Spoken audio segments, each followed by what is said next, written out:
अवधूत चिंतन श्री गुरुदेव दत्त श्री स्वामी समर्थ महाराज की जय. भक्तांनो, तुम्ही कधी विचार केला आहे का की आपण एवढी पूजा अर्चा करतो, रोज दिवाबत्ती करतो की तरीही आपल्या आयुष्यातील दुःख, गरिबी आणि मानसिक टेन्शन का संपत नाही? आपण कुठेतरी चुकतोय का? अक्कलकोटचे ब्रह्मांड नायक श्री स्वामी समर्थ महाराज नेहमी म्हणायचे, फक्त देवदेव करून चालत नाही, तर देवाचे नियम पाळावे लागतात. आजच्या या विशेष आणि मोठ्या व्हिडिओमध्ये आपण स्वामींनी सांगितलेले असे 5 गुप्त नियम आणि जीवन मंत्र पाहणार आहोत, जे जर तुम्ही आजपासून पाळले तर तुमच्या घरातून गरिबी, आजारपण आणि कौटुंबिक वाद कशा प्रकारे कायमचे निघून जातील हे तुम्ही स्वतः पाहाल. हा व्हिडिओ शेवटपर्यंत नक्की बघा, कारण आजचा एक शब्द तुमचे आयुष्य बदलू शकतो. घरातील ऊर्जेचे शुद्धीकरण. स्वामी सांगायचे की ज्या घरामध्ये नेहमी अंधार, अस्वच्छता आणि भांडणे असतात तिथे लक्ष्मी कधी टिकत नाही. यासाठी रोज सकाळी घरात किमान 5 मिनिटे श्री स्वामी समर्थ नामाचा जप किंवा तारक मंत्र मोठ्या आवाजात ऑडिओवर लावा. यामुळे घरातील नकारात्मक शक्ती पळून जाते. संध्याकाळी तुळशीजवळ आणि देवघरात दिवा लावताना मनात कोणतीही शंका ठेवू नका आणि म्हणा, स्वामी माझ्या घरातील अंधार दूर करा.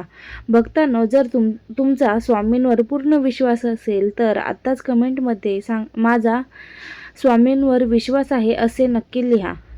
अशक्य शक्य करतील स्वामी या वाक्याचा खरा अर्थ आपण सर्वांनी स्वामींचा तारक मंत्र ऐकला आहे, पण याचा अर्थ असा नाही की आपण काहीच करायचे नाही आणि स्वामी चमत्कार करतील. स्वामींचा दुसरा नियम आहे कर्म आणि विश्वास. स्वामी नेहमी आळशी लोकांवर रागवायचे. ते म्हणायचे, हातपाय हलवल्याशिवाय देवसुद्धा जेवण भरवत नाही. तुम्ही तुमचे काम 100% प्रामाणिकपणे करा. जेव्हा तुमचे प्रयत्न प्रामाणिकता असतात आणि त्याला स्वामींच्या आशीर्वादाची जोड असते, तेव्हाच अशक्य गोष्टी शक्य होतात. जर नोकरी किंवा व्यवसायात यश मिळत नसेल, जर खचून जाऊ नका. प्रयत्न करत राहा आणि म्हणा, माझे स्वामी माझ्यासोबत आहेत, मला यश नक्की मिळणार. अन्नाचा मान आणि दानधर्म. स्वामी समर्थांच्या दरबारात अक्कलकोटला कधीही कोणी उपाशी जात नसे.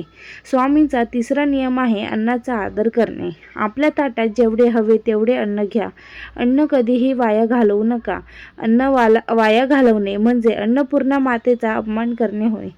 तसेच तुमच्या दारात जर एखादी गरीब, भिकारी किंवा कुत्रा, गाय यांसारखे प्राणी आला तर त्याला कधीही रिकाम्या हाताने हाकलू नका. त्यांना काहीतरी खायला द्या. स्वामी म्हणतात, तुम्ही कोणालाही अन्न देता तेव्हा तुम्ही प्रत्यक्ष मला अन्न देत असता. ज्या घरात अन्नदान होते तेथे कधीही पैशाची आणि धान्याची कमतरता भासत नाही. संकटाच्या वेळी डगमगू नका. चौथा नियम अतिशय महत्त्वाचा आहे, जो तुमच्या मनाला खूप धीर देईल. स्वामी म्हणतात, संकट ही तुमची परीक्षा आहे, तुमचा अंत नाही. जेव्हा तुमच्यावर खूप मोठे संकट येते तेव्हा समजावे की स्वामी तुमची परीक्षा घेत आहेत की तुमचा त्यांच्यावर किती विश्वास आहे. अनेक लोक संकट आले की देवाला दोष देऊ लागतात, पण खरा स्वामी भक्त तोच असतो जो संकटातही म्हणतो, माझे स्वामी माझ्या पाठीशी आहे. हे संकटही निघून जाईल. तुम्हाला फक्त एकच करायचे आहे, जेव्हा खूप टेन्शन येईल तेव्हा शांत बसा, डोळे बंद करा आणि भिवू नको. मी तुझ्या पाठीशी आहे या वाक्याचे 5 वेळा स्मरण करा. तुमचे अर्ध टेन्शन तिथून संपून जाईल. मत्सर आणि अहंकार सोडून द्या. स्वामींचा 5वा नियम आहे की कधीही कोणाचा मत्सर करू नका आणि मनात अहंकार आणू नका. कोणाचे वाईट करून आपल्याला कधीही सुख मिळत नाही. दुसऱ्याच्या प्रगतीवर जळण्यापेक्षा स्वामींनी आपल्याला जे दिले आहे त्यात आनंदी राहायला शिका. जेव्हा तुमचे मन साफ असेल तेव्हा स्वामी तुमच्यावर कृपेचा वर्षाव करतात.